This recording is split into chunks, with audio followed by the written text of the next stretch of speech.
Okay guys, तो आज के इस वीडियो में हम लोग कवर करने वाले हैं math class 7 RS Agrawal book से एक्सरसाइज 8C के बचे हुए क्वेश्चंस को, जो कि हमारा 16 से 21 तक के क्वेश्चंस को इस वीडियो में हम लोग कवर करने वाले हैं। और इसी के साथ ये जो एक्सरसाइज 8C होगा वो हमारा कंप्लीट हो जाएगा। तो अगर तुम्हें 15 तक के क्वेश्चंस में डाउट होगा तो तुम चैनल पर जाके इस चैप्टर का प्लेलिस्ट को चेकआउट कर सकते हो, या फिर इस वीडियो के डिस्क्रिप्शन में भी लिंक मिल जाएगा, तुम डायरेक्ट वहाँ से भी जाकर देख सकते हो। फिलहाल अभी वीडियो को लाइक कर दो ताकि बाद में भूल ना जाओ, और चैनल पर नए हो तो सब्सक्राइब भी जरूर कर दो। आओ क्वेश्चन नंबर 16 के साथ शुरुआत करते हैं। क्वेश्चन 16 हमारा बोल रहा है कि अगर इतना रुपया को हमें ए और बी के बीच में बांटना है ताकि रेशियो जो उन दोनों कोई के पास पैसे का है वो 3:4 का है, तो ए का शेयर हमें बताना है कितना होगा। देखो, इस तरीके के जब भी क्वेश्चन तुमसे पूछे जाते हैं तो तुम क्या करो कि सबसे पहले तुम सम ऑफ रेशियो कर लो। ये जो वैल्यू तुम्हें देखने को मिल रहा है 3:4, इसे तुम जोड़ लेना, ठीक है। जितना भी तुम्हें जोड़ने के बाद आएगा तो जब तुम शेयर निकालने जाओगे तो उस केस में जो है तुम क्या करोगे कि जो भी शेयर निकालना है उस वैल्यू को रख दोगे ऊपर। जैसे कि इस केस में ए का निकालना है तो ए रख दोगे ऊपर, और बाई में कर दोगे जितना टोटल जोड़ने पे आया था उतना, और जितना में डिवाइड करना है, जितना रुपया को डिवाइड करना है उससे मल्टीप्लाई कर दोगे। देखो कैसे करोगे। यहाँ पे हम लोग ले लेते हैं, क्या लिख लेंगे, तो यहाँ पे लिख लेंगे सम ऑफ रेशियो लिख लेंगे। तो ये वैल्यू हमारा 3:4 है तो 3 प्लस में 4 हो जाएगा। ये हमें देखने को मिलेगा 7 के इक्वल, तो 7 लिख दिया।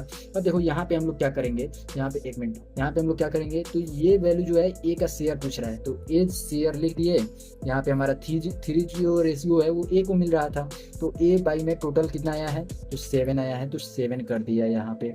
और ये वैल्यू हमें बांटना है 420 रुपीज़ में, तो ये जितना भी आएगा ये रुपीज़ में हो जाएगा वैल्यू। और ये 7 जो है 42 जीरो को जो है 60 में काट देगा, तो ये वैल्यू तुम्हारा ₹180 जो है आ जाएगा इसका आंसर। ये हमारा 180 रुपीज़ जो है ए का शेयर मिल जाएगा। आते हैं 17 नंबर क्वेश्चन के ऊपर। 17 क्या कह रहा है, जरा ध्यान से सुनना। कह रहा है the boys and the girls in an school are in the ratio इतना, if the number of girl is इतना, what is the strength of the school. हमें बोला गया है कि जो गर्ल्स और बॉयज है उसका रेशियो इतना दिया हुआ है। अगर गर्ल का नंबर जो है इतना है तो हमसे बॉय का नंबर नहीं पूछा गया है, हमसे पूछा गया है total strength of the school. Total school में जो है कितने बच्चे हैं और कितने बच्चियां हैं, यानी कितने लड़के हैं और कितने लड़कियां हैं, वो हमें बताना है जोड़कर, ठीक है। टोटल बोला है तो हमें जोड़ना पड़ेगा। तो अगर हम लोग गर्ल ऑलरेडी दिया हुआ है तो अगर हम लोग बॉयज़ का निकाल लेंगे तो दोनों को जोड़ के हम लोग बता सकते हैं कि कितना है नंबर। तो सबसे पहले यहाँ लिखेंगे कि जो गर्ल का रेशियो दिया हुआ है वो हमारा 5 दिया हुआ है और नंबर उसका 160 के इक्वल दिया हुआ है। तो यहाँ पे लिख लेते हैं let the number of boys be 8x हो जाएगा। और यहाँ पे हो जाएगा हमारा जो इसका पूछा है गर्ल का, तो एंड गर्ल बी 5x है तो 5x हो जाएगा।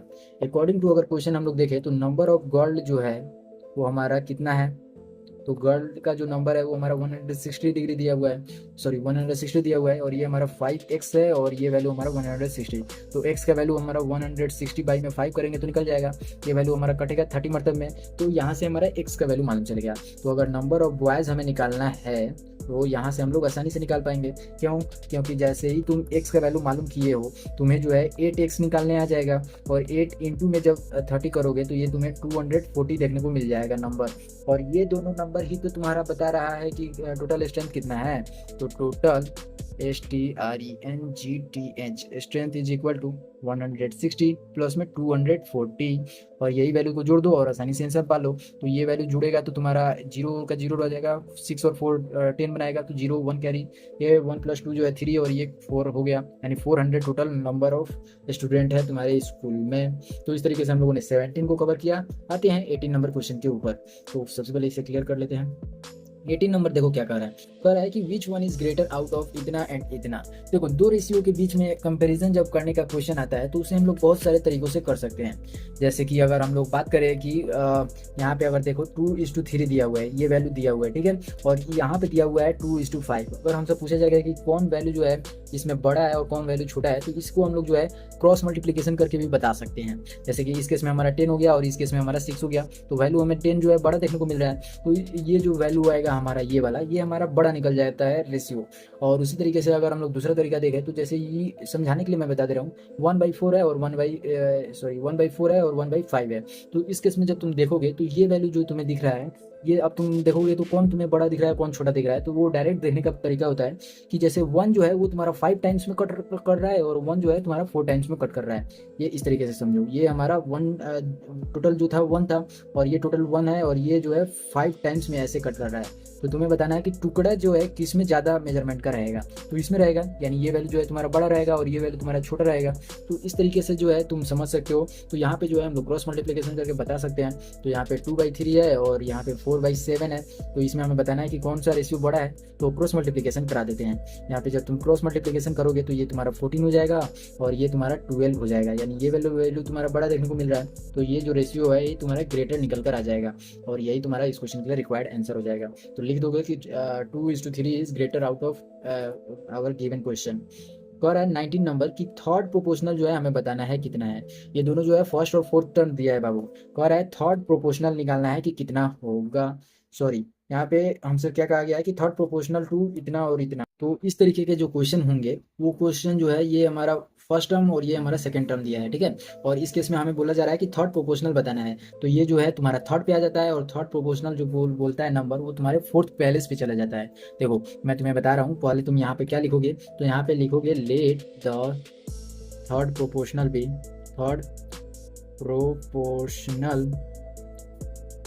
बी एक्स कर दिए, ठीक है। और यहाँ पे देखो, यहाँ पे तुम लिख सकते हो थर्ड प्रोपोर्शनल 2 लिख सकते हो और उसके बाद यहाँ पे जो भी वैल्यू था 2 कितना 9 एंड 12 है, तो 9 एंड 12 लिख दिया, ठीक है। और यहाँ पे बी लिख दिया या फिर इज लिख दिया और एक्स कर दिया, ठीक है। यहाँ तक आ चुके हो तो देखो अब आगे किस तरीके से करना है तुम्हें। यहाँ से आगे जो है तुम क्या करोगे कि जो फोर्थ प्रोपोर्शनल है वो तुम्हारा एक्स हो जाएगा इस केस में। अब यहाँ पे देन लिख लेना, ठीक है। और ये वैल्यू जो तुम्हारा था 9 और 12, ये तुम रेशियो जब लिखोगे तो ये वैल्यू तुम्हारा इस तरीके का फॉर्म ले लेगा, ठीक है। ये इस तरीके से, ठीक है। तो जब तुम इसको सॉल्व करने जाते हो तो तुम 2 तरीके से कर सकते हो। पहले तुम इसका फ्रैक्शन दे दो, फ्रैक्शन का फॉर्म, उसके बाद क्रॉस मल्टीप्लिकेशन करा के सॉल्व कर सकते हो, या फिर तुम प्रोडक्ट ऑफ एक्सट्रीम और प्रोडक्ट ऑफ मीन को पढ़े हुए हो जो कि इक्वल आता है। तो ये वैल्यू इसके साथ मल्टीप्लाई करोगे और ये वैल्यू इसके साथ मल्टीप्लाई करोगे तो इक्वल आएगा। तो यहाँ पे 9 इंटू में एक्स हो गया और ये वैल्यू 12 इंटू में 12 हो गया। तो यहाँ पे तुम्हें एक्स का जो वैल्यू है वो निकल कर क्या आ जाएगा, ये वैल्यू 12 इंटू 12 रहने दो, मल्टीप्लाई मत करना, 9 रख दो।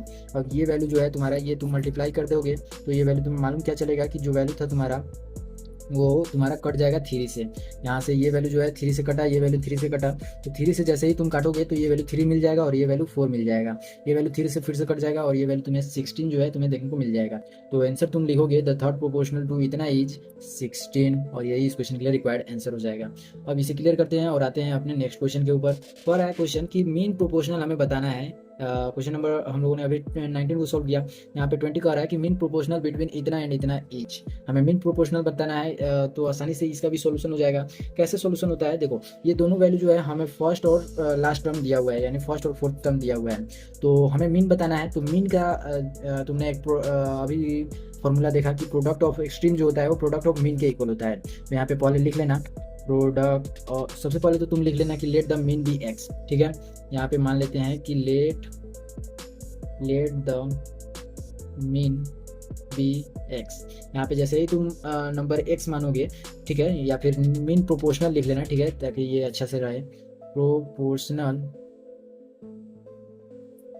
बिटवीन, यहाँ पे कितना है 9 एंड 16 है, 9 एंड 16 भी एक्स कर देना, ठीक है। और यहाँ पे अकॉर्डिंग टू क्वेश्चन करोगे तो तुम्हें मालूम चलेगा कि 9:x और यहाँ पे x:16 देखने को मिलेगा। ये हमें दिया हुआ है 9 और 16 फर्स्ट और फोर्थ टर्म दिया हुआ है। हमें पूछा गया है कि मीन का वैल्यू बताइए क्या होगा। तो यहाँ पे हमें जो है एक प्रोडक्ट का फॉर्म लिखना पड़ेगा कि प्रोडक्ट ऑफ एक्सट्रीम जो होता है वो प्रोडक्ट ऑफ मीन के इक्वल आता है। तो ये वैल्यू तो हमारा 9:16 हो जाएगा और ये वैल्यू जो है x² हो जाएगा। x² कहाँ से आया है, तो x इंटू एक्स करने पे। अब देखो मैं जो बोल रहा हूँ प्रोडक्ट ऑफ एक्सट्रीम और प्रोडक्ट ऑफ मीन क्या होता है, तो यहाँ पे हम लोग लिख देते हैं प्रोडक्ट ऑफ एक्सट्रीम और यहाँ पे हो जाएगा हमारा प्रोडक्ट ऑफ मीन। ये हमारा एक फॉर्मूला होता है जो हम लोगों ने प्रोपोर्शन के इंट्रोडक्शन वीडियो में समझा था। यहाँ से ये जो वैल्यू है 9:16, जब तुम इसे मल्टीप्लाई करोगे तो ये वैल्यू तुम्हें मालूम चलेगा कि 69 या 144 होता है। और इस तरीके से ये जो वैल्यू है वो एक्स स्क्वायर के इक्वल आ जाएगा, ये स्क्वायर है, ठीक है।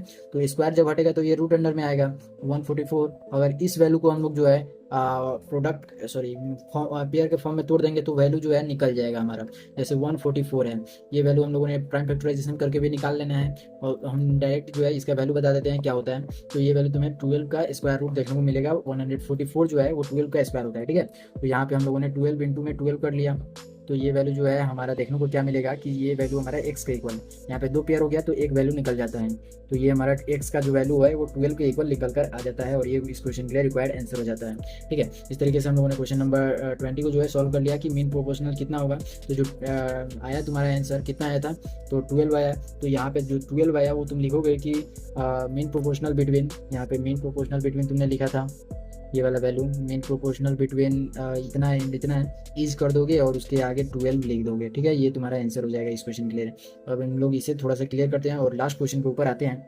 लास्ट क्वेश्चन हमारा क्या कह रहा है, लास्ट क्वेश्चन हमारा जो है कह रहा है कि the age of A and B are in the ratio इतना एज दिया हुआ है ए और बी का।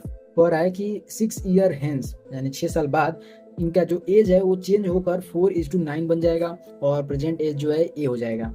हाँ मैं देख रहा हूँ यहाँ पे 6 में स्पेलिंग गलती हो गया है, कोई दिक्कत नहीं है, इसे तुम अपने बुक के अनुसार देख लेना, ठीक है। यहाँ पे एक बच्चे ने कमेंट किया कि 6 का स्पेलिंग गलत है सर, तो मैं देख रहा हूँ, ठीक है। यहाँ पे मिस प्रिंटिंग हो गया है, कोई दिक्कत नहीं है।